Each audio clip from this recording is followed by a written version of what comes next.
Okay, so good morning students. This video is for the students of class 6. In this particular video, we are going to do the vocabulary part of the chapter Half a Gift. I have already taught you the entire chapter.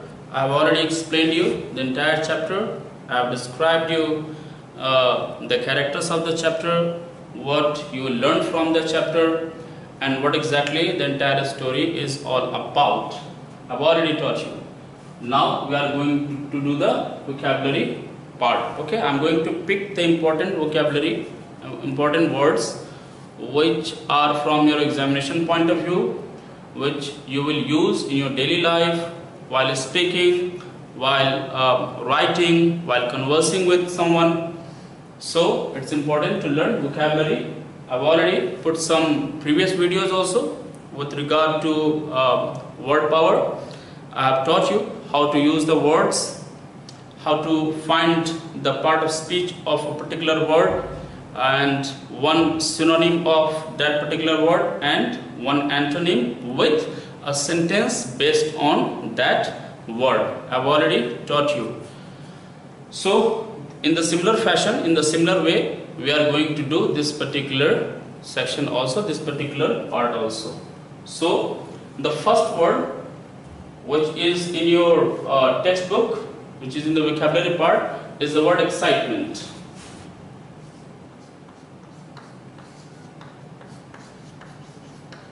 Excitement, it's a noun. Excitement is a noun. Excitement means the state of being extremely happy, the state of being extremely joyful. जब आप बहुत ज़्यादा खुशी होते हैं, खुशी में झूम रहे होते हैं, उसे हम उस स्टेट को एक्साइटमेंट कहते हैं. ठीक है, जैसे सपोज आपका एग्जामिनेशन बहुत अच्छा गया और आप एक्सपेक्ट कर रहे हैं कि आपका रिजल्ट आने वाला है और आपको आपकी कहीं सिलेक्शन हो जाएगी. आपको ये बात पता है, आपको खुद पता है कि आपका एग्जामिनेशन बहुत अच्छा गया है. सो उस बेसिस पे आप एक्सपेक्ट कर रहे हैं कि आपका कहीं सिलेक्शन हो जाएगा या फिर आपकी रिजल्ट बहुत अच्छी आने वाली है. You are going to achieve 95%, 96%. तो जो रिजल्ट का दिन होता है ना, जिस दिन रिजल्ट आने वाली होती है, उस पूरे दिन जब तक रिजल्ट आने जाती है हम पूरे एक्साइटमेंट में रहते हैं, खुशी में रहते हैं. क्यों? क्योंकि हमें पता है कि हमारे रिजल्ट अच्छा आने वाला है. ठीक है, घर में शादी का माहौल है, that's an atmosphere of marriage, तो पूरे घर में एक्साइटमेंट होती है, एक खुशी की माहौल होती है. ठीक है ना. सो एक्साइटमेंट एक नाउन है. ठीक है, इसका जो डेफिनेशन है, strong emotion caused by something pleasant. Okay, कुछ किसी खुशी की वजह से जो कोई स्ट्रॉन्ग इमोशन, भावना अंदर आती है, उसे एक्साइटमेंट कहते हैं. स्ट्रॉन्ग इमोशन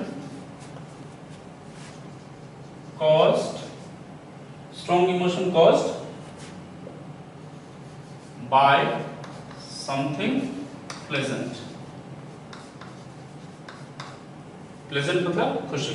खुशी की वजह से जो स्ट्रॉन्ग इमोशन अंदर से आती है ना, जिससे हम नाचने लगते हैं, गाने लगते हैं, डांस करने लगते हैं, मन बहुत प्रसन्न होता है, that emotion is called excitement. ठीक है, हम इसके एक सिनोनिम देखेंगे और एक हम इसका एंटोनिम देखेंगे. आप इसे नोट करते चलिए. You also keep writing in your copies while I am writing here. ठीक है.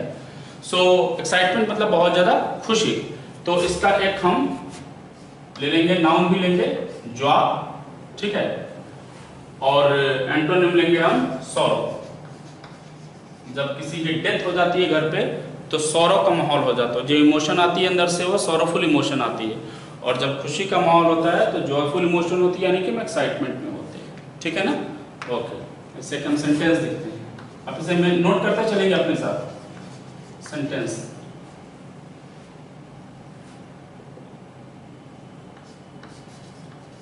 There was an एक्साइटमेंट के पहले एन लगाते हैं.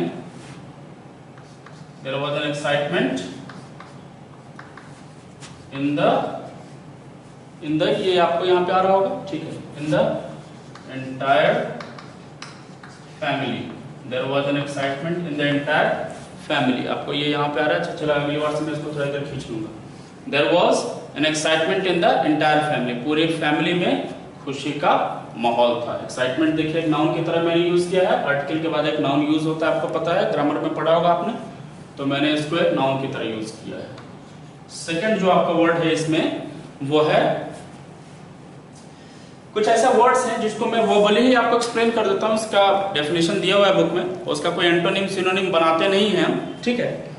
सो जैसे पॉकेट मनी, पॉकेट मनी वो अमाउंट है जो हमें मिलते हैं अपने पेरेंट्स से अपने पर्सनल खर्च के लिए, और ये पॉकेट मनी आपको मिलता है जब तक आप स्टडी कर रहे होते हैं, जब पढ़ाई कर रहे होते हैं, या फिर आप अनएम्प्लॉयड होते हैं, बेरोजगार होते हैं। जब आप रोजगार हो जाते हैं, जब आपको जॉब हो जाती है, आप सैलरी लेने लगते हैं, ठीक है, अपने ऑफिस से, कंपनी से, गवर्नमेंट से, तो फिर आपको अपने पेरेंट्स से पॉकेट मनी नहीं मिलती है। अभी हमें अपने पेरेंट्स से पॉकेट मनी नहीं मिलती है, लेकिन जब हम आपकी उम्र में थे या जब स्टडी कर रहे थे, पढ़ रहे थे, तो हमें पॉकेट मनी मिलती है। तो pocket money is the amount, is the money that you get from your parents, अपने पेरेंट्स से आपको मिलती है, ठीक है ना।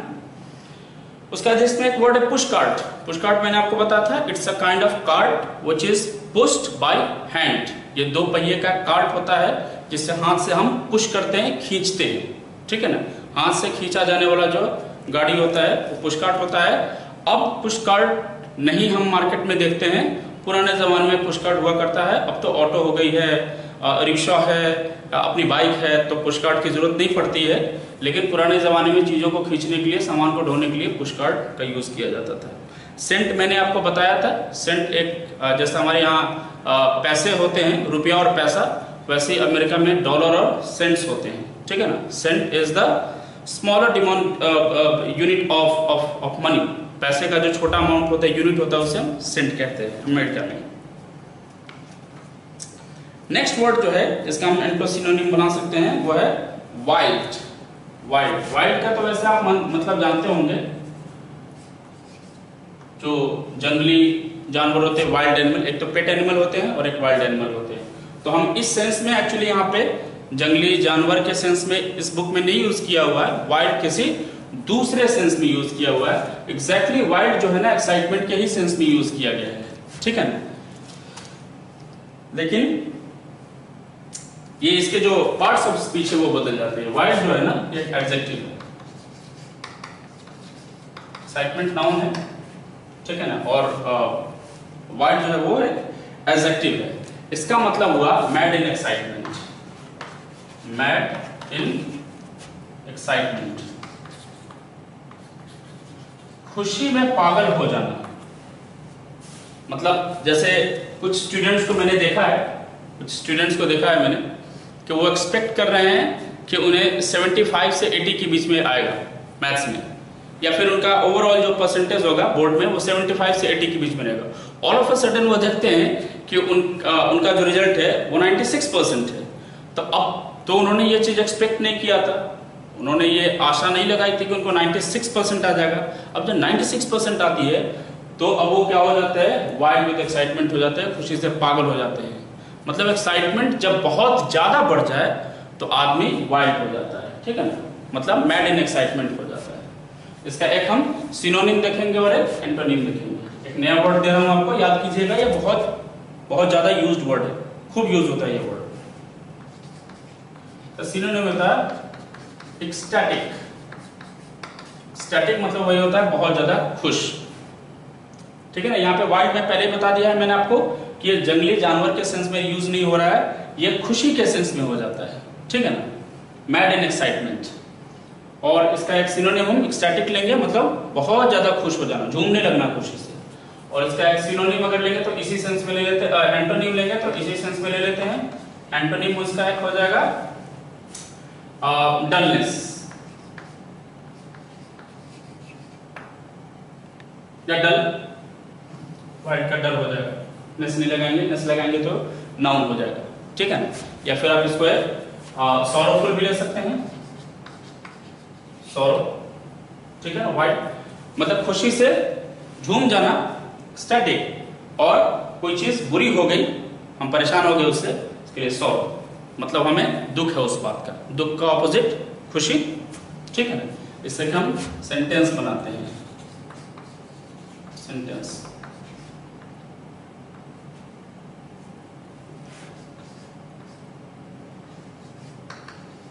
Rajesh was wild with excitement। आप इसे लिखते रहिएगा, ये खत्म करने का जैसे स्पेस कवर हो जाएगा मैं इसको वाइप आउट कर दूंगा, तो लिखते चलिएगा आप साथ में। Rajesh was wild with excitement when he saw his result। जब राजेश ने अपना रिजल्ट देखा तो वो एक्साइटमेंट से वाइल्ड हो गया। जंगली जानवर नहीं, मतलब बहुत ज्यादा खुश हो गया। ठीक है, चलिए तीसरा वर्ड हम लेते हैं। इसमें जो नेक्स्ट वर्ड है स्ट्रोक्ड, इसका हम बना सकते हैं एंटोनिम सिनोनिम स्ट्रोक्ड। स्ट्रोक्ड ये एक वर्ब है, ठीक है ना, स्ट्रोक का वर्ब है, V2 है स्ट्रोक्ड, ठीक है ना। इसका मतलब होता है कि pass the hand gently and lovingly. यहाँ पे दिया हुआ है pass the hand gently and lovingly. अपने हाथों से किसी को किसी के शरीर पे, किसी के बदन पे अपने हाथों को जेंटली पास करना और प्यार से पास करना, ठीक है ना, सहलाना, दैट इज कॉल्ड स्ट्रोक, ठीक है ना। Pass the hand gently and lovingly, चलिए ठीक है। Pass the hand gently and lovingly, आराम से और प्यार से किसी के ऊपर हाथ फेरना, किसी के सर पे, किसी के बदन पे, हाथ पे, पीठ पे प्यार से हाथ फेरना, सहलाना, दैट इज कॉल्ड स्ट्रोक्ड, ठीक है ना। इसका एक हम सिनोनिम लेंगे और इसका एक हम एंटोनिम लेंगे।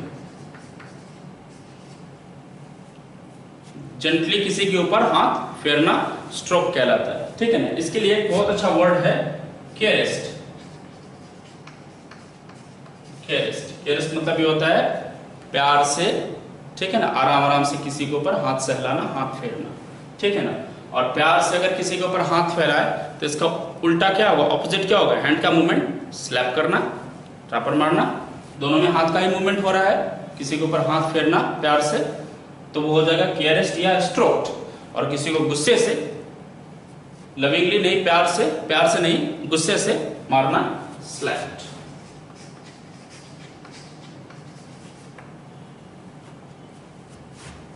इससे एक सेंटेंस देखेंगे,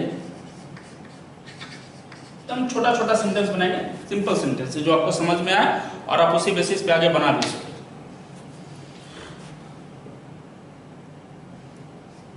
The mother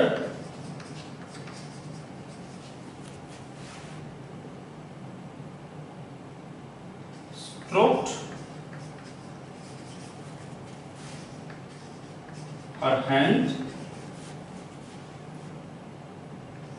on her son। माँ ने अपने बेटे के ऊपर प्यार से हाथ सहलाया, ठीक है, उसे स्लैप नहीं किया, लविंगली और जेंटली उस पर हाथ सहलाया, ठीक है। ये 3 वर्ड हो गए हैं, ओके। आप इसको नोट डाउन आपने कर लिया होगा, मैं इसे वाइप आउट करता हूं, ठीक है। चलो थोड़ा सा फास्ट लिखेंगे और फास्ट समझेंगे, पहले लिख लेंगे और फिर आप यहां भी समझे, फिर आप वीडियो देखें तो बार बार देखें और कॉपी में जो आपने लिखा है उसे प्रैक्टिस करें, याद करने की कोशिश करें, सेंटेंसेस याद करें, एंटोनिम सिनोनिम जरूर याद करें। कंपटीशन में आपको इन्हीं सारे वर्ड्स के एंटोनिम सिनोनिम पूछते हैं, कोई बहुत ज्यादा एडवांस नहीं पूछता है, छोटे छोटे वर्ड्स के एंटोनिम सिनोनिम सबसे पूछे जाते हैं, ठीक है, तो वो आपको याद रहना चाहिए। नेक्स्ट वर्ड इसमें दिया हुआ है स्क्रबिंग। स्क्रब मतलब होता है किसी चीज को क्लीन करना, clean something thoroughly bye rubbing, किसी चीज को घरर के रब करके स्क्रब करना। आपने देखा होगा वो स्क्रबर्स आते हैं मार्केट में जो चेहरे को साफ करने, चेहरे के अंदर जो डस्ट पार्टिकल जमा हो जाते हैं उनको रिमूव करने के लिए स्क्रबर्स यूज किए जाते हैं। बहुत सारी कंपनियां बेचती है, पतंजलि का भी आता है। तो वो स्क्रबर क्या करता है, रगड़ के अंदर के जो डस्ट पार्टिकल उसको निकालता है। तो स्क्रब का मतलब होता है क्लीन करना, किसी भी सरफेस को रब करके, रगड़ के, ठीक है ना, उसको स्क्रबिंग कहते हैं। नेक्स्ट वर्ड है नोडेड। नेक्स्ट वर्ड है नोटेड। ये आपका वर्ड नंबर 1 2 3 मैंने बताया, ये वर्ड नंबर होगा 4।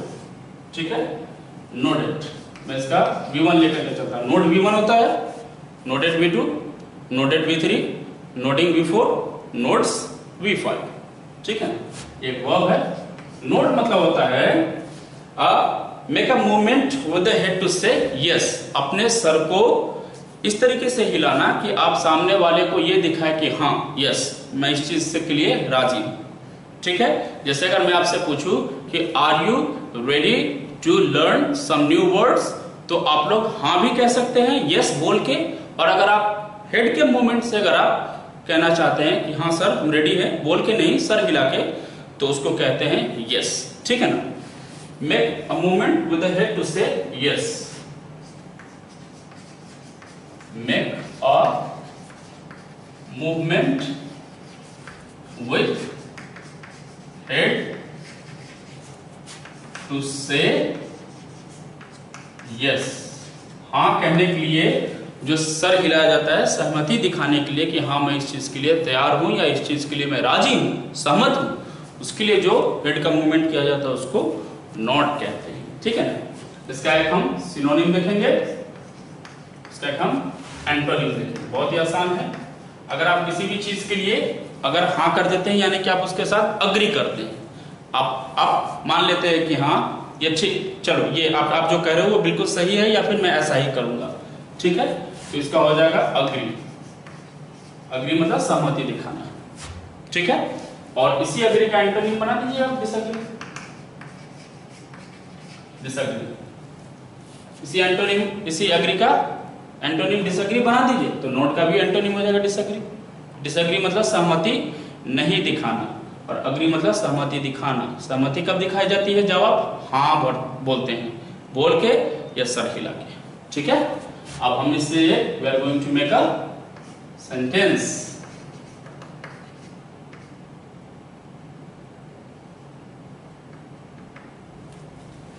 Raju nodded to participate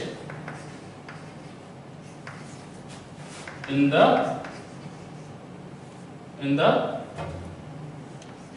racing।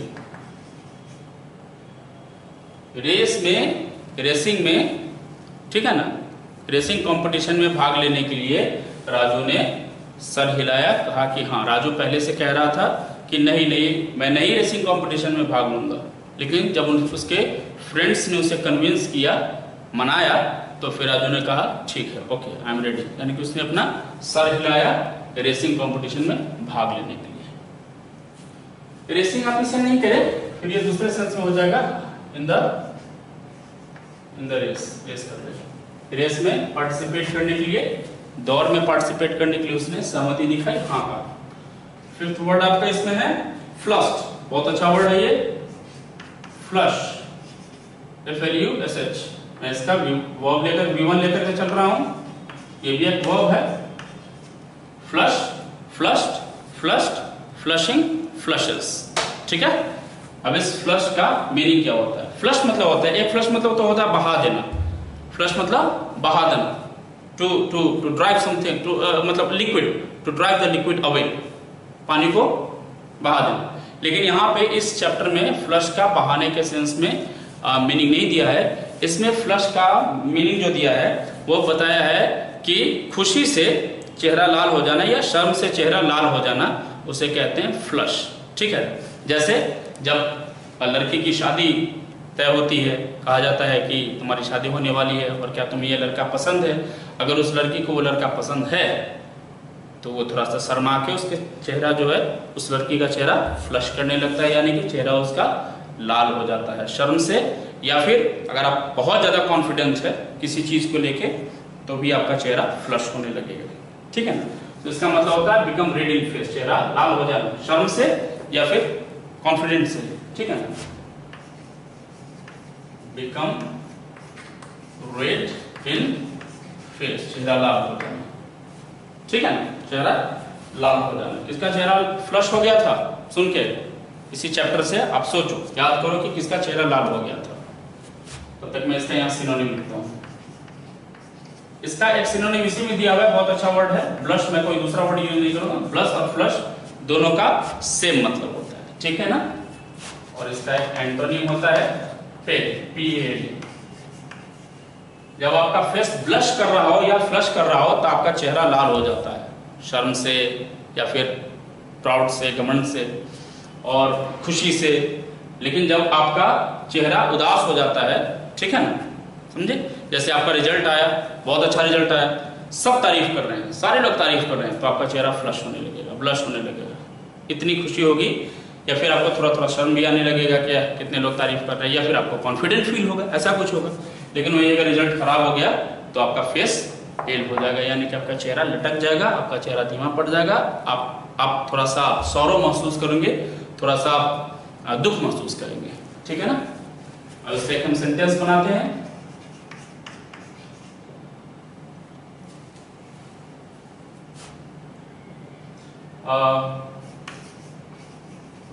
Ram's face flushed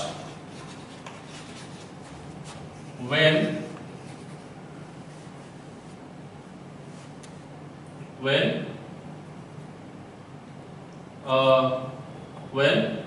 he saw his bride. Ram's face flushed when he saw his bride. Ram ने जब अपनी दुल्हन को देखा तो उसका चेहरा लाल हो गया, ठीक है ना। चलिए नेक्स्ट वर्ड हम लेते हैं क्रेडिट। बहुत अच्छी वर्ड ये क्रेडिट। ये एक नाउन है, हालांकि इसको वर्ब के रूप में भी यूज किया जाता है, लेकिन यहाँ पे इस चैप्टर में नाउन की तरह यूज किया गया है, ठीक है ना। क्रेडिट मतलब क्या होता है, आप जब आप कोई काम करते हैं तो आपको उसकी क्रेडिट मिलती है, यानी कि उसकी आपको सराहना मिलती है, उसकी आपको उस काम को सक्सेसफुल बनाने की आपको प्रशंसा मिलती है, ठीक है ना। जैसे सपोज इंडियन क्रिकेट टीम को मिला ऑस्ट्रेलियन क्रिकेट टीम से 190 रन बनाने का 20 ओवर में, ठीक है ना। और मैच में ऐसा हुआ कि 50 रन पे ही 6 विकेट गिर गए और सिर्फ धोनी क्रीज पे खड़ा है और रविंद्र जडेजा खड़ा है। धोनी ने वहां से लगातार छक्के पे छक्के मारे और फाइनली उसने 190 रन का जो टारगेट है वो उसने अचीव कर लिया। अब सारे बैट्समैन 6 बैट्समैन तो रन बना नहीं सके, सब आउट हो गए, 50 रन पे ही सब आउट हो गए। किसी ने 10 बनाए, किसी ने 15 बनाए, किसी ने 5 बनाए। तो किसे क्रेडिट मिलेगा, किसे सराहना मिलेगी, किसे प्रशंसा मिलेगी मैच को जिताने का? महेंद्र सिंह धोनी, ठीक है ना, महेंद्र सिंह धोनी को। तो क्रेडिट मतलब होता है कि प्रेज, किसी की सराहना, किसी की प्रशंसा, तारीफ, किसी की सराहना, प्रशंसा या फिर तारीफ। अब इसका एक हम सिनोनिम लेंगे। प्रेज वर्ब के रूप में भी यूज किया जाता है, प्रेज नाउन के भी रूप में यूज किया जाता है, और क्रेडिट भी वर्ब नाउन दोनों की तरह यूज किया जाता है। मैं यहाँ पे नाउन की तरह यूज कर रहा हूं इसको, सिनोनिम। अप्रिशिएट हो जाएगा, अप्रिशिएट इसका एक सिनोनिम, क्रेडिट का सिनोनिम अप्रिशिएशन। अप्रिशिएट तो वो हो जाएगा, मैं नाउन के फॉर्म में ले रहा हूं, so it will be appreciation, APPRECIATION, appreciation, ठीक है ना। और इसका एक एंटोनिम सोच करके जरा देखो, इसका एंटोनिम क्या होगा। किसी को सराहना मिलती है, अच्छा खेला तो, अब धोनी ने अच्छा खेला तो उसे क्रेडिट मिलेगा, उसे अप्रिशिएशन मिलेगी, उसे प्रेज मिलेगा, उसे वाहवाही मिलेगी, शाबाशी मिलेगी। और जिन जिन लोगों ने नहीं खेला उसे क्या मिलेगा, वो सब उनको डिस्करेज हो जाएंगे, बोले उसको डिस्करेजमेंट मिलेगी। डिस्करेजमेंट, डिस्करेज वर्ब है, MENT लगा देते हैं किसी भी वर्ब में तो वो नाउन हो जाता है, डिस्करेजमेंट, ठीक है ना। जिन जिन लोगों ने अच्छा नहीं खेला उनको डिस्करेजमेंट मिलेगी, उनको तारीफ नहीं मिलेगी, उनकी हिनाई होगी, उनके बारे में बुरा कहा जाएगा। और धोनी ने अकेले मैच जिता दिया तो उसे अप्रिशिएशन मिलेगा, प्रेज मिलेगा, क्रेडिट मिलेगा, ठीक है। अब एक सेंटेंस बनाते हैं।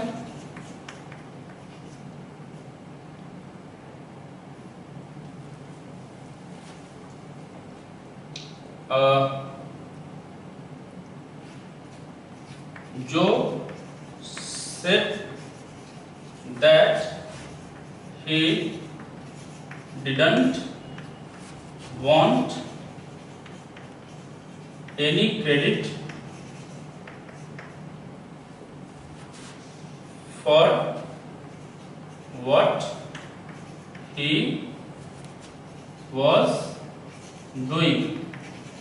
अब आपको पता है जो कौन है इस चैप्टर में, जो कहता है कि मैं जो कुछ भी कर रहा हूं वो क्या कर रहा था, मदर्स डे के लिए एक गिफ्ट प्लान कर रहा था।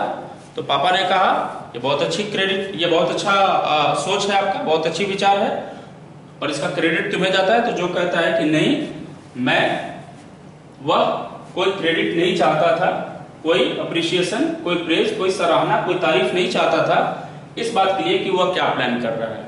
वो मदर्स डे का जो गिफ्ट प्लान कर रहा था इसके लिए वो पापा से या किसी से भी कोई क्रेडिट नहीं चाहता था, कोई सराहना, कोई प्रशंसा की बातें नहीं चाहता था। क्यों? क्योंकि उसके हिसाब से ये सोच, ये थॉट जो थी मदर को गिफ्ट देने की, वो किसका था? निक का था। और निक को भी उसके स्कूल के बच्चे ने, उसके स्कूल के फ्रेंड ने उससे सजेस्ट किया था, सलाह किया था। तो जो said that he didn't want any credit for what he was doing। ठीक है, क्लियर है आपको? देखिए मैंने क्रेडिट को यहाँ पे नाउन की तरह यूज कर दिया है। एनी एडजेक्टिव होता है, ठीक है ना, डिटरमाइनर होता है, उसके बाद मैंने यूज कर दिया इसे नाउन, डिटरमाइनर के बाद एक नाउन आता है। 7th नंबर जो वर्ड है आपका एयर। एयर यहाँ पे, एयर का मतलब हवा नहीं है, एयर का मतलब यहाँ पे है एटमॉस्फेयर। इसका एंटोनिम नहीं बना सकती इसलिए मैं नहीं लिख रहा हूँ, ऐसे ही आपको समझा देता हूँ मैं। एयर मतलब होता है माहौल, एटमॉस्फेयर। आपके स्कूल का अपना एक एयर होगा, यानी कि आपके स्कूल का अपना एक माहौल है, पढ़ने का तौर तरीका, रहने का तौर तरीका, खाना पीना, डिसिप्लिन, सबका एक तौर तरीका है, एयर है। यहाँ इस पर्टिकुलर जगह का एक एयर है, इस पर्टिकुलर जगह का एक माहौल है। हर किसी के घर का एक पर्टिकुलर, हर किसी के घर का एक खास माहौल होता है, उस माहौल को एयर कहते हैं। ठीक है ना? ओके। अभी हमारे कंट्री में जो एयर है वो अच्छी नहीं है, यानी कि हमारे कंट्री का जो एटमॉस्फेयर है, माहौल है, वो अच्छा नहीं है। क्यों? क्योंकि entire country is suffering from the कोविड-19। पूरा का पूरा कंट्री कोविड-19 से सफर कर रहा है। So the air of the country क्या, पूरे वर्ल्ड का, the air of the entire world is not good, यानी कि the atmosphere of the entire world is not good, अच्छा नहीं चल रहा है, सब लोग डरे डरे हैं, तो माहौल अच्छा नहीं है। ठीक है, ओके। नेक्स्ट वर्ड जो है ये बहुत अच्छी वर्ड है, अर्निंग्स। ये एक नाउन है, अर्निंग्स ये नाउन है, अर्निंग्स एक नाउन है। ठीक है, इसका मतलब होता है, अर्निंग्स मतलब जो आप इनकम होती है आपकी, आप जो पैसे कमाते हो उसे अर्निंग्स कहा जाता है। The amount of money that you earn by dint of your labour, by dint of your work, अपने काम के दम पे काम करके जो आप पैसा कमाते हो उसे अर्निंग्स कहा जाता है। अर्निंग्स हमेशा यूज होता है, अर्निंग यूज नहीं होता है। ठीक है ना? ये नाउन के रूप में इसको यूज किया गया है। तो अर्निंग्स का मतलब होता है द मनी अर्न, जो पैसा कमाया हुआ है उसको अर्निंग्स कहते हैं, द मनी अर्न। ठीक है, कमाया हुआ पैसा अर्निंग्स कहलाता है। ठीक है, तो इसका हम एक सिनोनिम देख लेते हैं। आपके दिमाग में आ रहा होगा सिनोनिम, इनकम कह सकते हैं। ठीक है, एंटोनिम अब तो आ ही गया होगा दिमाग में आपको इसका एंटोनिम, इनकम का एंटोनिम एक्सपेंडिचर, एक्सपेंडिचर।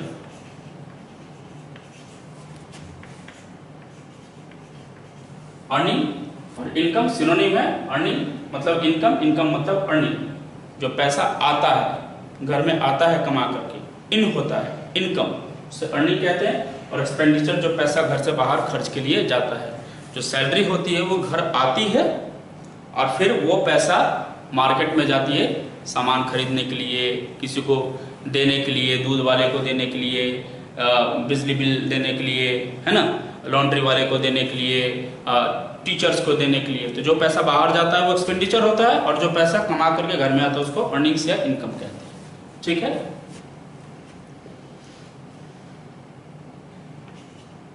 एक सेंटेंस बनाएंगे। बनाते हैं his earnings are not much, उसकी इनकम बहुत ज्यादा नहीं है। his earnings are not much। देखिए मैंने यहाँ पे इसको नाउन की तरह यूज करा दिया है। his आपका पॉजेसिव एडजेक्टिव होता है, आपको पता है एडजेक्टिव के बाद एक नाउन की जरूरत पड़ती है, तो मैंने यहाँ पे नाउन की तरह इसको यूज कर दिया है, ठीक है ना। his earnings are not much यानी कि उसकी अर्निंग बहुत ज्यादा नहीं है, इसका इनकम बहुत कम है। जिनकी इनकम कम होती है उनके लिए हम ये सेंटेंस यूज कर सकते हैं। चलिए आई होप आपने ये सारे वर्ड्स लिख लिए होंगे, वेरी गुड।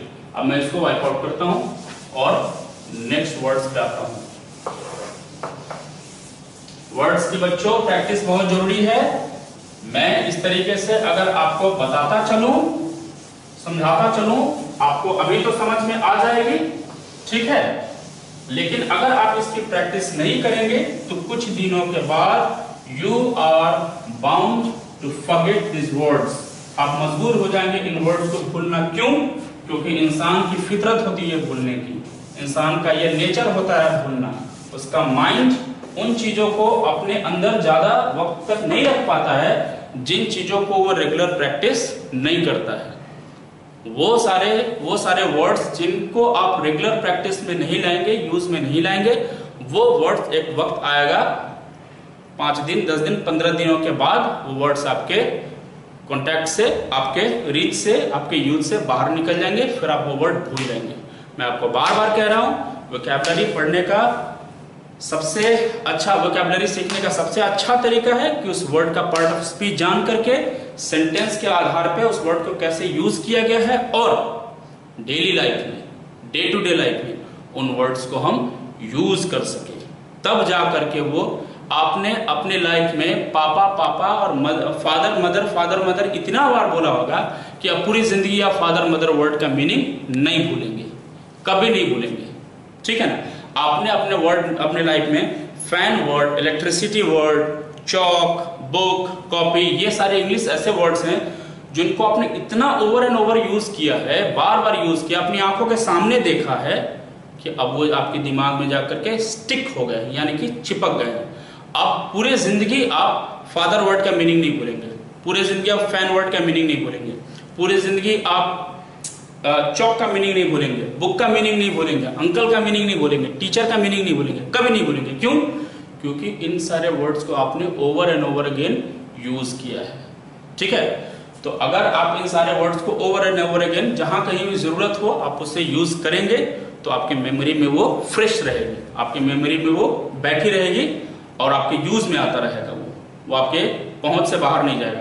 लेकिन जैसे ही आपने सिर्फ याद करके और छोड़ दिया, उसको डेली लाइफ में यूज नहीं किया, राइटिंग में, सेंटेंस राइटिंग में, पैसेज राइटिंग में, क्वेश्चन आंसर में, स्टोरी राइटिंग में अगर आपने उन वर्ड्स को यूज नहीं किया तो ये वर्ड्स आपके लिए इनवैलिड हो जाएंगे। आपका इन वर्ड्स का आपके लाइफ में कोई इंपॉर्टेंस नहीं होगा।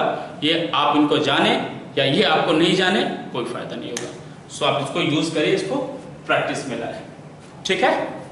ओके, अब जो है वो नेक्स्ट वर्ड है, 8th वर्ड, 3 4 7 8, हाँ 8th वर्ड है जो नेक्स्ट वर्ड है आपका, ठीक है।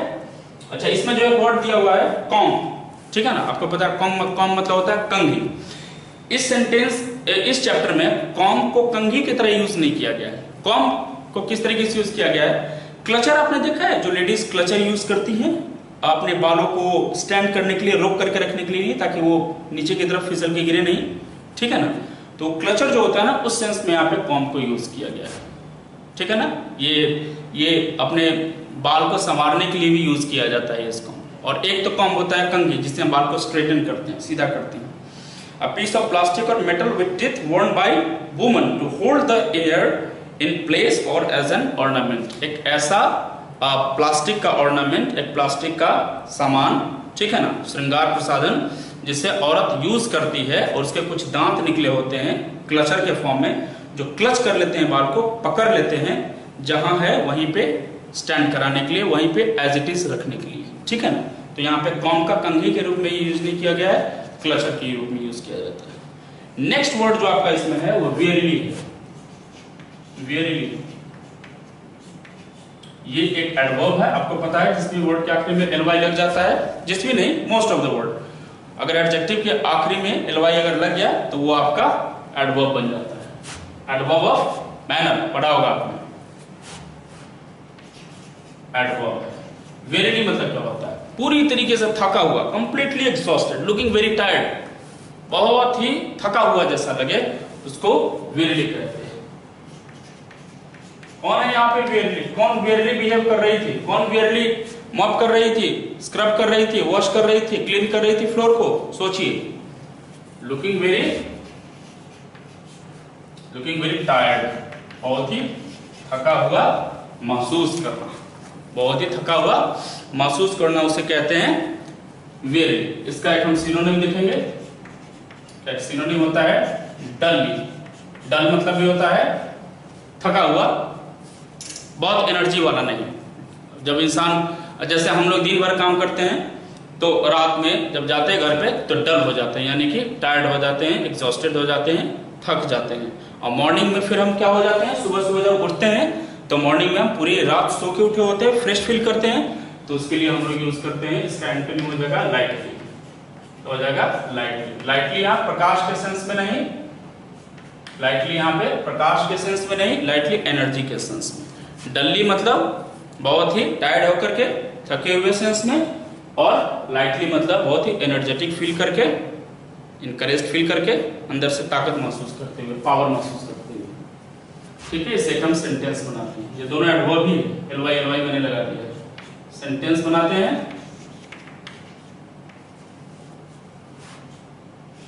द मदर was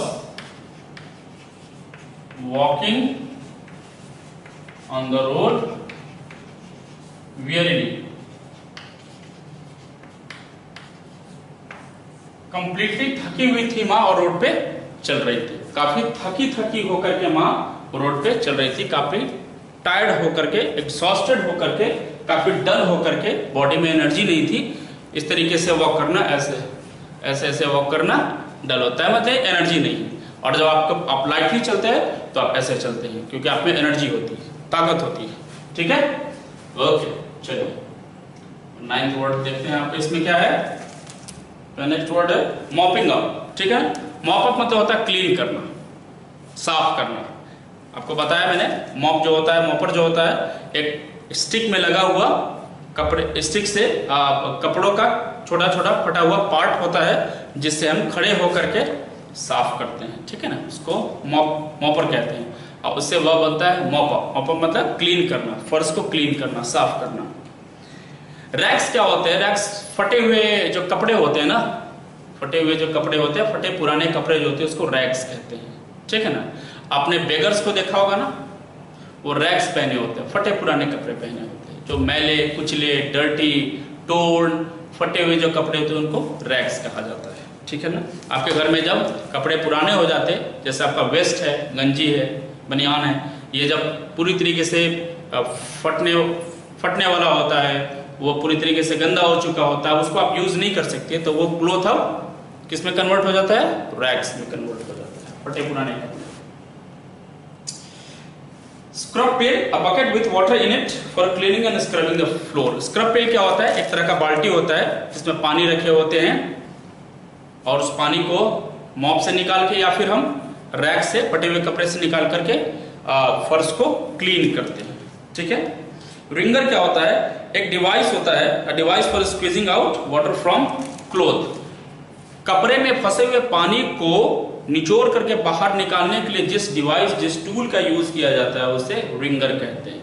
ठीक है ना, जो कपड़े होते हैं ना, जिससे हम फर्श साफ करते हैं, पोंछते हैं पानी लगा के, उस कपड़े में, फटे हुए कपड़े, पुराने कपड़े में, नए कपड़े को तो आप यूज करोगे नहीं, तो फटे हुए पुराने कपड़ों से पानी को निकालने के लिए जो टूल यूज किया जाता है, इंस्ट्रूमेंट यूज किया जाता है, उसे रिंगर कहते हैं। वो पानी को निचोड़ लेता है पकड़ के, रिंगर। ठीक है, ठीक। मॉप मतलब मैंने आपको बता दिया, मॉप एक टूल फॉर क्लीनिंग फ्लोर, एक सामान होता है स्टैंड में, डंडे में लोहे के लगा होता है, जिसके बॉटम में, नीचे वाले पार्ट में कुछ कपड़े, फटे पुराने कपड़े या फिर कुछ धागे लगे होते हैं, जिससे हम धागे नहीं, मोटे मोटे धागे होते हैं जिससे हम पानी को खींचते हैं। अब नेक्स्ट वर्ड है आपका ब्रोक, ठीक है ना। ये आप इसका एंटोनिम, ये सारे वर्ड्स का मैं इसलिए बता रहा हूँ, नहीं लिख रहा हूँ कि इसके एंटोनिम सिनोनिम आपको कहीं यूज में नहीं आएंगे और इसका पढ़ने का मतलब नहीं, आप इसके लिटरल मीनिंग चाहिए। रिंगर क्या होता है, स्क्रब पेल क्या होता है, मॉप क्या होता है, ठीक है ना, ये सब मैंने बताया। तो आप इसके हिंदी मीनिंग जानिए, इसके डेफिनेशन जानने की जरूरत नहीं है, क्योंकि इसके डेफिनेशन आपको कहीं यूज भी नहीं, इसको यूज करना है। जैसे आपने फैन को, फैन, ये फैन है, आप क्यों जानते हैं कि ये फैन है? इसके यूज की वजह से जानते हैं, इसके डेफिनेशन की वजह से नहीं जानते हैं। फैन इसलिए क्योंकि ये इलेक्ट्रिसिटी पे चलती है और जब ये ऑन होता है तो ये मोशन में आ जाता है, और जब ये मोशन में आता है तो ये एयर सप्लाई करता है, यानी कि एयर प्रोड्यूस करता है पूरे रूम में, एक क्लोज रूम में। इसलिए हम फैन को जानते हैं। अब इसके डेफिनेशन पे अगर हम जाने लगे तो ना इसका एंटोनिम सिनोनिम कुछ मिल नहीं पाएगा और इसका फिर मीनिंग भी समझ में मुझे नहीं आएगा। तो वो चीजें जिसका आप डेली लाइफ में यूज कर रहे हैं, उसके यूज से उसकी मीनिंग को पकड़ने की कोशिश कीजिए। और जो ऐसे वर्ब हो गए, एडजेक्टिव हो गए, नाउन्स हो गए, जिनके अलग अलग सिनोनिम एंटोनिम बनाए जा सकते हैं, उनको मैं इसमें मेंशन कर देता हूं ताकि आपके लिए आसान हो, ठीक है ना। और किसी भी एग्जामिनेशन में आपको रिंगर, स्क्रब पेल ये सब नहीं आएगा। एग्जामिनेशन में आपको एंटोनिम सिनोनिम वो सारे वर्ड आएंगे जिनके एंटोनिम सिनोनिम एक्चुअली बनते हो, और मार्केट में वो सारे वर्ड्स बहुत ज्यादा प्रचलित है। बुक्स में यूज किए जाते हैं, न्यूज़पेपर में यूज किए जाते हैं, स्पोकन में यूज किए जाते हैं, रिटन में यूज किए जाते हैं। तो एग्जामिनेशन पॉइंट ऑफ व्यू से मैं ये सारे आपको वर्ड्स दे रहा हूँ, ठीक है। जितने मैं दे रहा हूँ आप बस उतना याद करें, उसकी प्रैक्टिस करें, that is more than enough. वो आपके जरूरत से भी ज्यादा है। अब आ जाइए इसमें ब्रोक। ब्रोक एक तो होता है ब्रेक, ये भी वर्ब है यहाँ पे, ठीक है ना।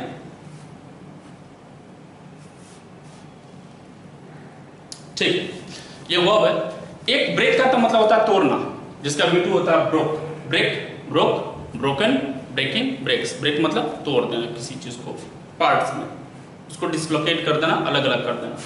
लेकिन यहाँ पे इस चैप्टर में ब्रेक का कुछ अलग मीनिंग बताया गया है, ठीक है ना। ब्रोक का जो मीनिंग दिया है वो बता रहा है कि जब आप ब्रोक हो जाते हो ना, जब आप ब्रोक हो जाते हो तो आपकी आवाज अचानक से चेंज हो जाती है, आपका इमोशन चेंज हो जाता है सैडनेस की वजह से। मतलब आप दुखी होते हैं, जब आप दुखी होते हैं तो अचानक से आपकी आवाज जो है, आवाज की टोनल क्वालिटी वॉइस की वो चेंज हो जाती है, उसे कहते हैं हम ब्रोक, ठीक है ना। Change in tone because of emotion, change in tone because of emotion,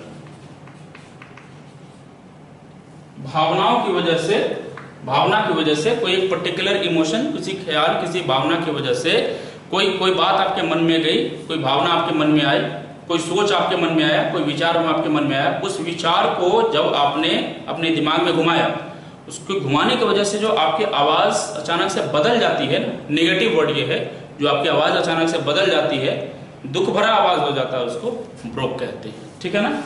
इसका एक हम सिनोनिम लेंगे और एक एंटोनिम लेंगे, बहुत ही आसान है।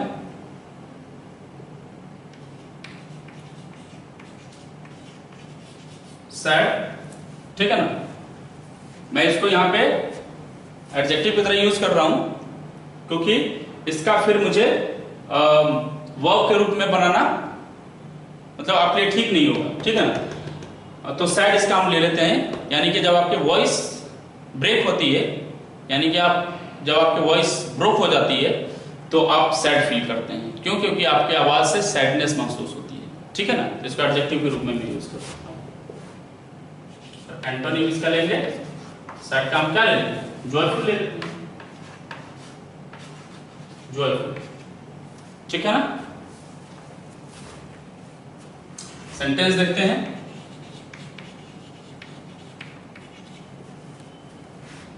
The mother's voice, the mother's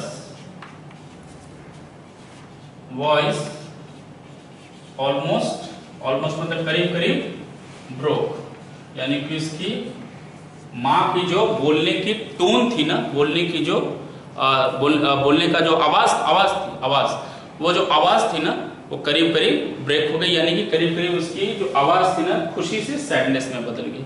पहले वो जॉयफुल फील कर रही थी, खुशी महसूस कर रही थी, ठीक है ना। अब अचानक से कुछ ऐसा होता है कि उसकी आवाज दुख में बदल जाती है, सैडनेस में बदल जाती है, यानी कि अब वो पूरी तरह उसकी जो बोलने का जो टोन है ना, इमोशन की वजह से चेंज हो गया है। अब आप सोचे कि किसकी वॉइस इसमें ब्रेक हो जाती है, किसकी आवाज की टोन चेंज हो जाती है, किस वजह से। नेक्स्ट वर्ड है 10th नंबर वर्ड पटल। पटल क्या होता है? पटल छोटा सा पानी का जो जमाव होता है कहीं पे कमरे में या फिर कहीं भी बाहर में गार्डन में, छोटे से पानी का जमाव, बहुत ज्यादा नहीं, छोटा सा पानी का जो जमाव होता है, कहीं जो पानी ठहरा होता है उसको पटल कहते हैं, ठीक है ना। जैसे आप मार्केट में चलते हैं, रोड पे आपको कहीं कहीं पटल मिलता होगा, पानी का जमावड़ा मिलता होगा, पानी वहां पे जमा होता है, कलेक्टेड होता है, हीप होता है, उसे हम पटल कहते हैं। स्मॉल पूल ऑफ वाटर, छोटा सा वाटर का पूल। सोक अप, सोक, ये बहुत अच्छा वर्ड है, सोक,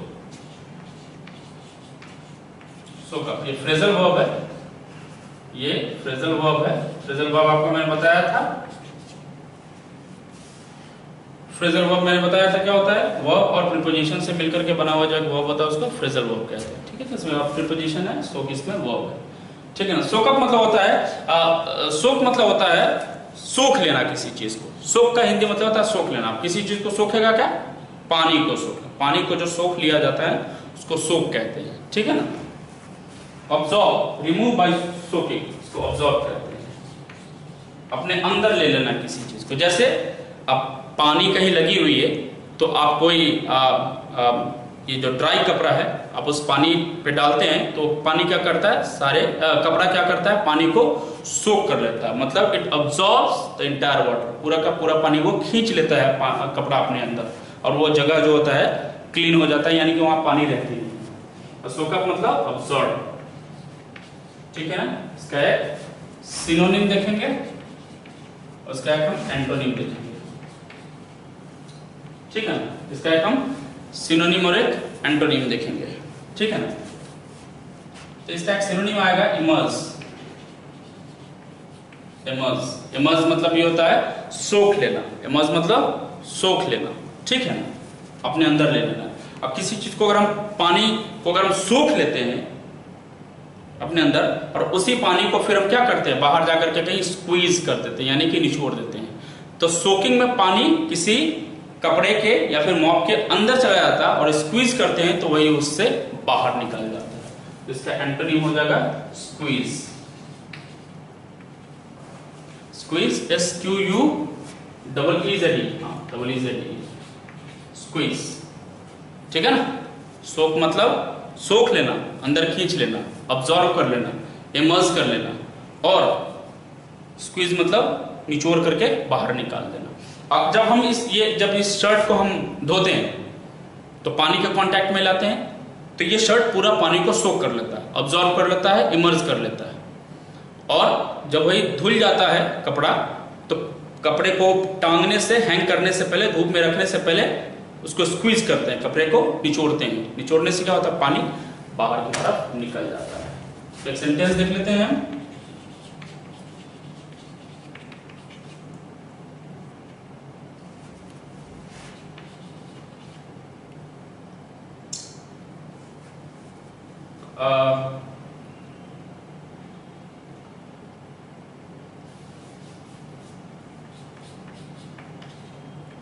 His pant soaked up water completely.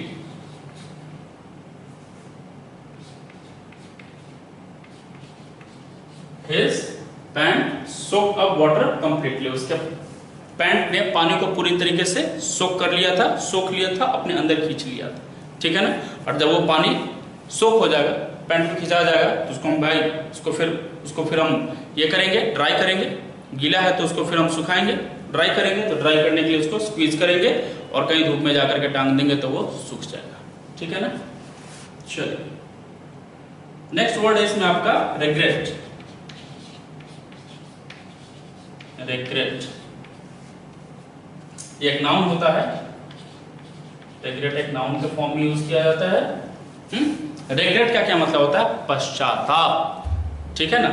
जैसे आप बहुत सारे बच्चे क्या करते हैं, पूरे साल स्टडी नहीं करते हैं, वो नटखट की तरह बिहेव करते हैं, अपने स्टडी पे ध्यान नहीं लगाते हैं, पढ़ाई पे ध्यान नहीं लगाते हैं, और जब रिजल्ट आता है और जब उन्हें मार्क्स कम मिलती है तो या फेल हो जाते हैं तो वो रिग्रेट करते हैं, उन्हें रिग्रेट होता है, उनके मन में एक रिग्रेट की फीलिंग होती है, पश्चाताप की फीलिंग होती है कि काश मैंने भी कड़ी मेहनत की होती तो मेरा भी नंबर मेरे दोस्तों की तरह ही आता और मैं भी अच्छे मार्क्स से पास होता, ठीक है ना।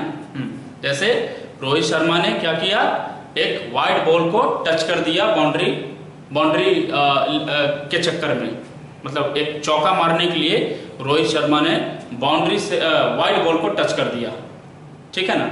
अब वही वाइड बॉल जो थी वो बैट का एज लेके, किनारा लेके कीपर के हाथ में चली गई और वो आउट हो गया। और जब वो आउट हो रहा होकर के पवेलियन जा रहा होगा तो उसे महसूस हो रहा होगा कि मैंने गलती कर दी, ये वाइड बॉल था, इससे तो ना टच करता तो एक रन तो वैसे ही मिल जाता है ना, एक रन भी मिल जाता और एक एक्स्ट्रा बॉल भी मिल जाता। तो उससे रिग्रेट फील हो रही है कि मैं एक गलत बॉल पे आउट हो गया, जिस बॉल को मुझे छूना ही नहीं चाहिए था, टच ही नहीं करना चाहिए था, उस गेंद पे मैं आउट हो गया, ठीक है ना।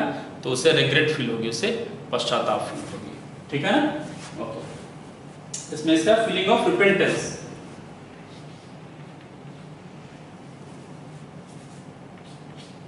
नोट करते चलेंगे आप इसको साथ साथ। फीलिंग ऑफ रिपेंटेंस, रिपेंटेंस का मतलब भी पश्चाताप होता है, रिग्रेट का मतलब भी पश्चाताप होता है। रिग्रेट का रिपेंटेंस सिनोनिम हो सकता है, क्या होगा ही, रिग्रेट का सिनोनिम रिपेंटेंस हो सकता है। तो आप रिपेंटेंस भी ले सकते हैं, लेकिन मेरे दिमाग में अभी एक इसके लिए बहुत अच्छा वर्ड है जो बहुत मार्केट में यूज होता है, बहुत राइटिंग में यूज होता है, स्पोकन में यूज होता है, वो आप ले लें। इसके लिए एक सिनोनिम लिखते हैं, रिमोर्स। रिमोर्स रिग्रेट वर्ब भी है, रिग्रेट नाउन भी है। इस चैप्टर में रिग्रेट नाउन की तरह यूज किया गया है। तो रिग्रेट, रिपेंटेंस, रिमोर्स, ये तीनों, ये तो खैर नाउन है लेकिन ये दोनों वर्ब है, ठीक है ना। रिपेंट इसका वर्ब फॉर्म होता है, रिपेंटेंस का वर्ब फॉर्म होता है रिपेंट, REPENT। रिपेंट वर्ब होता है, रिग्रेट वर्ब होता है, रिमोर्स वर्ब होता है, तीनों का मतलब होता है पश्चाताप करना। रिपेंट से हम लोग नाउन बनाते हैं रिपेंटेंस, ठीक है ना, पश्चाताप, इसका मतलब होता है पश्चाताप करना, अफसोस करना, अफसोस करना, पश्चाताप करना, और रिपेंटेंस का मतलब होता है पश्चाताप, ठीक है ना। इसका एक सिनोनिम हो गया रिमोर्स, ठीक है ना। अब किसी चीज पे आपको बुरा फील हो रहा है तो आप पश्चाताप कर रहे हैं, और उसी वाइड गेंद पे अगर रोहित शर्मा ने छक्का मार दिया होता तो वो क्या कर रहा होता, सेलिब्रेट कर रहा होता। तो इसका आंसर नहीं हो जाएगा सेलिब्रेट करना, तो सेलिब्रेट,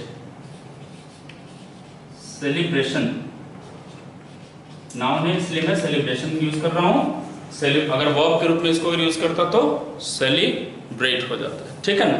गौर से समझिए, रिग्रेट मतलब पश्चाताप करना।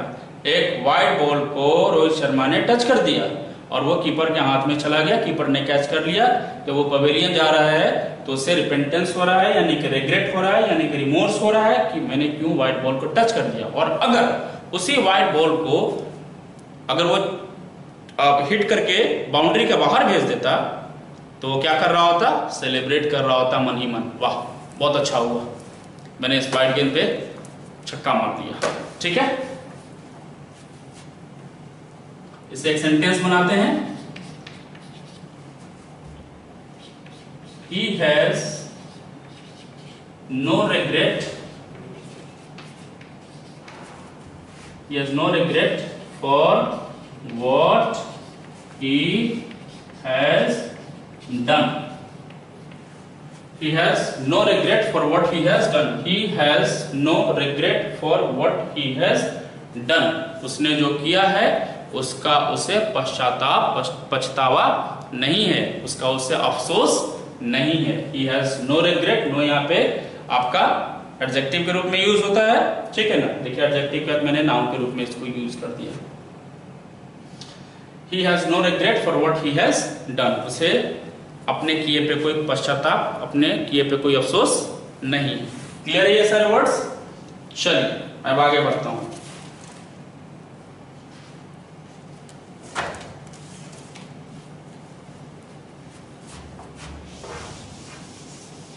कुछ मैंने आपको बैक चैप्टर से भी, प्रीवियस चैप्टर से भी मैंने आपको वर्ड दिए थे। आई होप आप उसको, उन सारे वर्ड्स को आप याद कर रहे होंगे और यूज कर रहे होंगे, वरना मैंने आपको बता ही दिया है आप यूज नहीं करेंगे वर्ड को स्पोकन में, बातचीत में। अगर कोई ना मिले तो खुद से बात कीजिए, मिरर के सामने खड़े हो जाइए, आईने के सामने, और खुद से बात कीजिए। किसी से शर्माने की जरूरत नहीं है, कोई कुछ भी कहता रहे कोई प्रॉब्लम नहीं है, आप प्रैक्टिस कर रहे हैं। मिरर के सामने खड़े होकर के सपोज कीजिए कि आप मिरर में जो आदमी है वो कोई दूसरा आदमी है और आप उससे बात कीजिए, कन्वर्स कीजिए और इन सारे वर्ड्स को यूज कीजिए, सेंटेंस बनाइए। अगर आप इंग्लिश कंप्लीटली नहीं बोल पाते हैं तो हिंदी में ही आप उन वर्ड्स को पुश करें, उन वर्ड्स को टैप करें, उन वर्ड्स को वहां पे इन्वॉल्व करें, यूज करें। So this will bring the correct use of the words, vocabulary, and this way you can streamline, you can strengthen your vocabulary, and a time will come when you will have a huge volume of vocabulary words. Next word इसमें है आपका smart. Next word इसमें आपका smart. ये आपका 12 number शायद word होगा, हाँ, smart, ठीक है ना। स्मार्ट यहाँ पे आपका एडजेक्टिव के रूप में यूज किया गया है, जैसा बुक में दिया गया है, एग्जैक्टली मैं वैसे ही बता रहा हूँ। स्मार्ट मतलब, स्मार्ट के दो मतलब होते हैं। एक तो जो बाहर से देखने में स्मार्ट लगे, हैंडसम, टॉल, बॉडी अच्छी हो, अच्छा उसने ड्रेस पहना हुआ हो, ठीक है ना, चेहरे चमक रहे हो, बाल उसके स्टाइलिश हो, चलने का तरीका उसका बहुत अच्छा हो, मॉडलर्स, हीरोज की तरह उसके चलने का तरीका हो, तो स्मार्ट कहेंगे। जैसे हमारे बॉलीवुड के जो एक्टर्स होते हैं बहुत स्मार्ट होते हैं, हैंडसम होते हैं। लेकिन यहाँ पर स्मार्ट का मतलब दिया, जो इस चैप्टर में यूज किया गया है वो क्लेवर के सेंस में यूज किया गया है, क्लेवर, ठीक है ना। अब कुछ ऐसे लोग होते हैं जो बहुत जल्दी काम, किसी भी काम को करते हैं, बहुत तेजी से काम करते हैं, और कुछ लोग ऐसे होते हैं जो किसी काम को बहुत देर से करते हैं। जो बहुत देर से काम करते हैं वो ज्यादा वक्त लगाएंगे, यानी कि उनके अंदर उस काम को करने की टेक्निक नहीं पता है, वो स्मार्टली वो काम नहीं कर रहे हैं। अब जैसे सपोज किसी को कोई काम दिया गया, एक लड़का है राम, एक लड़का है श्याम। राम ने किसी काम को किया 3 घंटे में, और श्याम ने अपना ब्रेन लगा करके, अपना विजडम लगा के, बुद्धि लगा के उसी काम को 3 घंटे में नहीं 1.5 घंटे में ही कर दिया। तो राम ने स्मार्टली वो काम किया, यानी कि राम क्लेवर है, चालाक है, वाइज है, बुद्धिमान है, उसे पता है कि कम समय में ज्यादा काम कैसे किया जाता है, ठीक है ना। जैसे हमारे जो कैप्टन है इंडियन क्रिकेट टीम के, ठीक है ना, वो स्मार्टली खेलते हैं, वो एक स्मार्ट प्लेयर है। जो विराट कोहली है हमारे इंडियन क्रिकेट टीम के captain, he is a smart player. क्यों? क्योंकि वो आते ही चौके छक्के नहीं मारने लगते हैं, वो पहले पिच को जज करते हैं, कुछ बॉल को खेलते हैं, समझ लेते हैं, थोड़ी देर पिच को अपने आप को ओपन कर लेते हैं, यानी कि खोल लेते हैं उस एयर के अकॉर्डिंग, उस एटमॉस्फेयर के, उस माहौल के हिसाब से। और पहले तो वो सिंगल डबल लेते हैं, जहां सिंगल हो सके सिंगल ले, अगर सिंगल डबल में कन्वर्ट करना है तो वो करते हैं। और जब वक्त आता है स्लॉग ओवर, यानी कि अब 15 ओवर निकल चुके हैं, 5 ओवर T20 का बाकी है, तो अब वो पिटाई करना स्टार्ट करते हैं बॉलर की, करते हैं ना, तो वो स्मार्टली खेलते हैं। लेकिन क्रिस गेल जो है ना, वो स्मार्टली नहीं खेलता है। वो क्या करता है, वो आते ही पहले गेंद से ये स्टार्ट हो जाता है, तो वो स्मार्टली नहीं खेलता है। कुछ वो अगर ज्यादा देर खेलेगा तो ज्यादा रन बनाएगा, लेकिन वो कम देर में ही चाहता है कि पूरा काम करके निकल जाऊं, नहीं, उसको स्मार्टली नहीं, वो नेगेटिव स्मार्टनेस हो गई, ठीक है ना। और विराट कोहली जो स्मार्टली खेलते हैं, वो माहौल के हिसाब से खेलते हैं, सिचुएशन के हिसाब से खेलते हैं, जो कंडीशन होती है खेल की उसके हिसाब से खेलते हैं, ठीक है ना। तो इसका एक हम सिनोनिम ले लेते हैं, वाइज,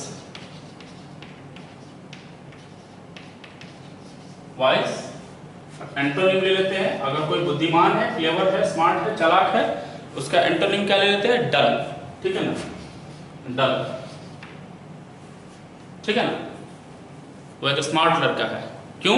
क्यों? क्लेवर है, उसकी सोच बहुत ही वाइज है, वो बहुत वाइजली सोचता है। कोई लड़का डल है यानी कि उसको बुद्धि नहीं है, वो किसी भी चीज को अच्छे तरीके से वाइजली स्मार्टली नहीं करता है। ठीक है ना, एक सेंटेंस ले लेते हैं।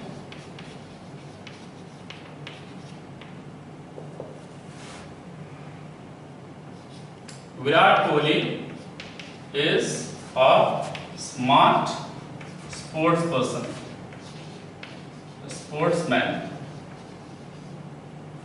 या आप चाहे तो कैप्टन भी यूज कर सकते हैं, क्योंकि स्मार्ट कैप्टन है, उसे पता है कब किस बॉलर को बॉलिंग लगाना है, किस फील्डर को कहां रखना है, किस बैट्समैन को कब भेजना है बैटिंग करने के लिए।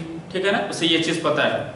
उसने कभी भी हार्दिक पांड्या को ओपनिंग करने के लिए नहीं भेजा। क्यों? क्योंकि उसे पता है कि हार्दिक पांड्या तब अच्छा बैटिंग करेगा जब बॉलर पूरी तरीके से थक चुका होगा और बॉल में स्विंग कम होगा, बॉल घूम रहा कम होगा, तब वो और अच्छे से खेल सकेगा।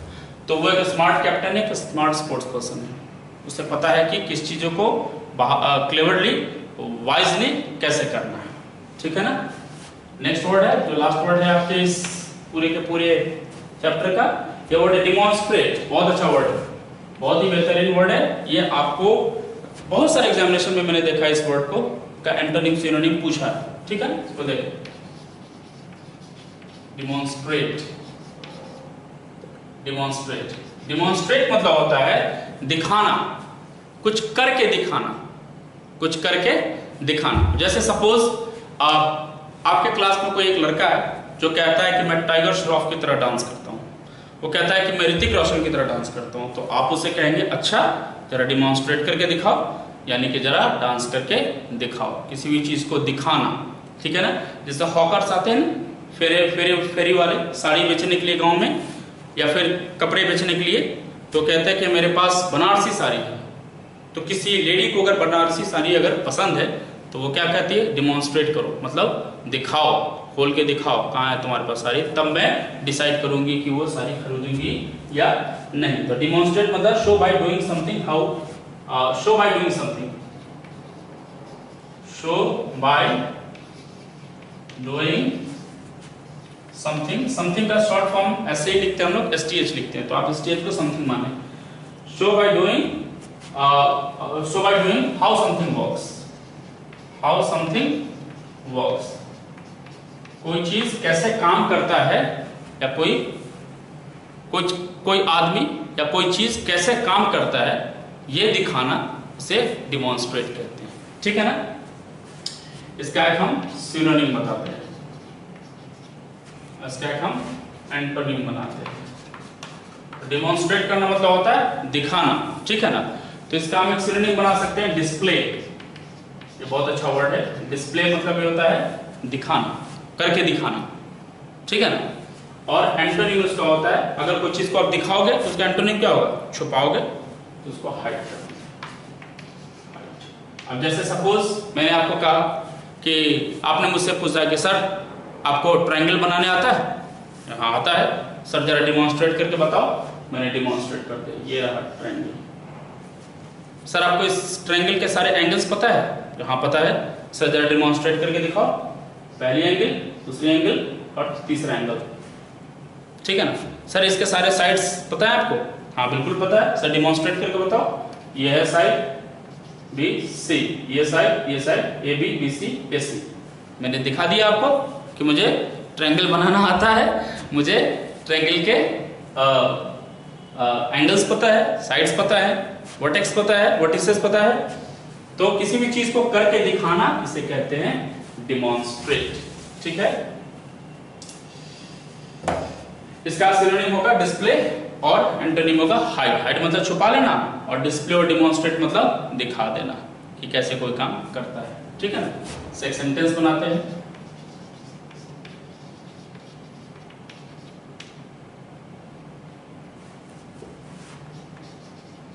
The mechanic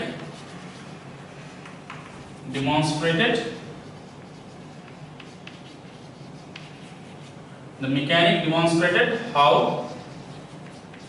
the device walks। आपके पास कोई सामान बेचने के लिए कोई डिवाइस, कोई इक्विपमेंट, इलेक्ट्रिकल इक्विपमेंट अगर कोई बेचने के लिए आता है, कहता है कि ये एक सामान है, आप ये एक चीज़ है जो आपके घर में यूज़ हो सकती है, लेकिन आपको वो चलाने नहीं आता है, ठीक है ना, तो वो आपको डिमॉन्स्ट्रेट करके दिखाएगा, बताएगा कि ये सामान कैसे चलता है, वो डिस्प्ले करेगा, आपको खुल करके बताएगा कि ये चीज़ कैसे यूज़ किया जाता है, ठीक है ना। और अगर वो नहीं बता रहा है यानी कि वो हाइड कर रहा है, यानी कि छुपा रहा है। डिमॉन्स्ट्रेट मैंने आप डिमॉन्स्ट्रेट यहाँ पे वर्ब है, डिमॉन्स्ट्रेट यहाँ पे वर्ब है, मैकेनिक डिमॉन्स्ट्रेटेड V2 है, demonstrate, demonstrated, demonstrated, demonstrating, demonstrates, ठीक है। इस तरीके से आपके ये 13 वर्ड्स के पूरे सीरीज खत्म हो गए, ठीक है ना। आप इन वर्ड्स को यूज करें, एंटोनिम सिनोनिम मैंने आपको तरीका बता दिया है, फिर से मैं बता रहा हूँ। आप जब इन सारे वर्ड्स को याद कर लें अच्छी तरीके से, तो एक कॉपी ले, पेन ले और प्रैक्टिस करें। कैसे? आप सारे वर्ड्स लिख ले, जैसे इस चैप्टर में 13 वर्ड है तो 13 पॉइंट से बना ले। आप वर्ड का नाम लिख ले, जैसे पहला वर्ड था आपका एक्साइटमेंट, अब ये लिख करके छोड़ दे, ठीक है। अब ब्रैकेट में आप सबसे पहला काम करें कि इसका पार्ट ऑफ स्पीच क्या है वो लिखे, दूसरा काम करें इसका सिनोनिम क्या है वो लिखे, तीसरा काम करें आप इसका एंटोनिम क्या होता है वो लिखे, और चौथा जो मैंने सेंटेंस बनाया है उसके आधार पे, या फिर अगर आप खुद से एक सेंटेंस बना सकते हैं सही पार्ट ऑफ स्पीच को यूज करके, तो आप बनाएं और इसकी प्रैक्टिस करें, ठीक है।